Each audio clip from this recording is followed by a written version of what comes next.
പുറത്തിറങ്ങാൻ പറ്റാത്ത പോലത്തെ ചൂട് സമയമല്ലേ ഇപ്പോൾ. അപ്പോൾ ഈ ചൂടിനൊരാശ്വാസമായിട്ട് ഒന്ന് തണുപ്പിക്കാനായിട്ട് നമുക്കൊരു അടിപൊളി പൈനാപ്പിൾ ജ്യൂസ് ഉണ്ടാക്കിയാലോ. പിന്നെ ഇതൊരു സ്പെഷ്യൽ പൈനാപ്പിൾ ജ്യൂസാണ്. ഇതിൽ നമ്മളൊരു സീക്രട്ട് ഇൻഗ്രീഡിയൻറ്റ് കൂടി ആഡ് ചെയ്യുന്നുണ്ട്. അപ്പോൾ എല്ലാവരും വീഡിയോ അവസാനം വരെ കാണണേ.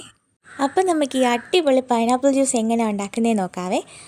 ഈ പൈനാപ്പിൾ നമ്മുടെ വീട്ടിൽ തന്നെ ഉണ്ടായ നല്ല ഫ്രഷ് പൈനാപ്പിളാട്ടോ.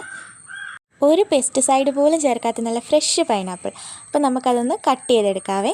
നമ്മളതിൻ്റെ മുകൾ ഭാഗം കട്ട് ചെയ്തിട്ടുണ്ട്. ഇനി ബാക്കി അതിൻ്റെ മുള്ളും എല്ലാം കൂടെ നന്നായിട്ട് ക്ലീൻ ആക്കി എടുക്കാം. നിങ്ങളുടെ വീട്ടിൽ പൈനാപ്പിൾ ഉണ്ടോ അതോ നിങ്ങൾ പുറത്തുനിന്ന് വാങ്ങുവാണെന്നൊന്ന് താഴെ കമൻറ്റ് ചെയ്യണേ. നിങ്ങൾക്ക് പൈനാപ്പിൾ ജ്യൂസ് ഇഷ്ടമാണോ എന്നും കൂടി ഒന്ന് കമൻറ്റ് ചെയ്യണേ. ഈ ചൂട് കാലത്ത് എത്ര വെള്ളം കുടിച്ചാലും നമുക്ക് മതിയാവില്ല അല്ലേ. അപ്പോൾ ഒരു ജ്യൂസായ അടിപൊളിയാകും. അപ്പോൾ ഇതേ നമ്മൾ പൈനാപ്പിളിൻ്റെ മുള്ളൊക്കെ ചെത്തി നന്നായിട്ട് ക്ലീൻ ആക്കി എടുത്തിട്ടുണ്ട്. ഇനി നമുക്കത് ചെറിയ ചെറിയ പീസാക്കി കട്ട് ചെയ്തിടാവേ. അതായത് ജ്യൂസ് അടിക്കാൻ പറ്റുന്ന ആ ഒരു സൈസിലേക്ക് നമുക്ക് കട്ട് ചെയ്തിടാം. അപ്പോൾ വീഡിയോ എല്ലാവരും ഒന്ന് ലൈക്ക് ചെയ്യാൻ മറക്കല്ലേ. നമ്മളിവിടെ പൈനാപ്പിളൊക്കെ ജ്യൂസ് അടിക്കാൻ പാകത്തിന് കട്ട് ചെയ്ത് വെച്ചിട്ടുണ്ട്.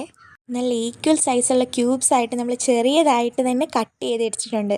ഞാൻ ഒരെണ്ണം എടുത്ത് നിങ്ങളെ കാണിക്കാവേ ആ സൈസേ.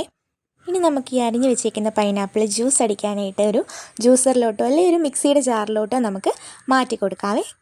ഇപ്പോൾ നമുക്ക് വേണ്ടത്ര പൈനാപ്പിൾ നമ്മൾ മിക്സിയിലേക്ക് ആഡ് ചെയ്ത് കൊടുത്തിട്ടുണ്ട്. ഇനിയാണ് നമ്മുടെ സീക്രട്ട് ഇൻഗ്രീഡിയൻറ്റ്. ഇഞ്ചിയാണ്. വളരെ കുറച്ച് മാത്രമേ നമ്മൾ ആഡ് ചെയ്യുന്നുള്ളൂ. ആ ഇഞ്ചിയും പൈനാപ്പിൾ ജ്യൂസും കൂടി ആകുമ്പോൾ നല്ല അടിപൊളി ഒരു ഫ്ലേവറാണ്. നമ്മുടെ സ്വന്തം പൈനാപ്പിൾ ആയതുകൊണ്ട് തന്നെ നല്ല മധുരമാണ്. അതുകൊണ്ട് തന്നെ നമ്മൾ ഇതിനകത്ത് എക്സ്ട്രാ മധുരമൊന്നും ആഡ് ചെയ്തിട്ടില്ല. സോ ഇത് നല്ലൊരു ഹെൽത്തി ഡ്രിങ്കും കൂടിയാണ്. അപ്പോൾ ഇനി പൈനാപ്പിൾ ജ്യൂസ് ഉണ്ടാക്കുമ്പോൾ നിങ്ങൾ ഈ സീക്രട്ട് ഇൻഗ്രീഡിയൻറ്റും കൂടി ഒന്ന് ആഡ് ചെയ്ത് നോക്കണേ.